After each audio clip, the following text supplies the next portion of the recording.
राज्यात सर्वत्र पावसाचा हाहाकार माजला असताना आज प्रथमच शिर्डीसह परिसरात धुव्वाधार पावसानं जोरदार हजेरी लावत राहाता तालुक्याला अक्षरशः झोडपून काढलंय। ठिकठिकाणी पाणी तुंबत तलाव सदृश परिस्थिती निर्माण झाली, तर नगर मनमाड महामार्गावर वाहनांच्या रांगाच रांगा लागल्या होत्या।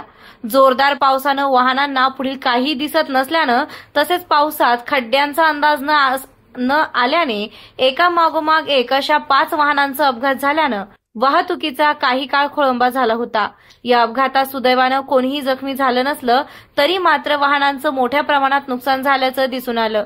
यात एका रुग्णवाहिकेचा देखील समावेश आहे।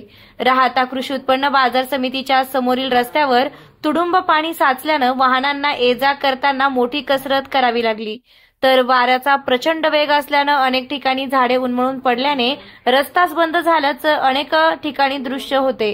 तसेच शिर्डी पोलीस स्टेशन समोरील लोखंडी बॅरिगेड्स वाऱ्याच्या वेगाने रस्त्यावर अस्तव्यस्त पडले होते।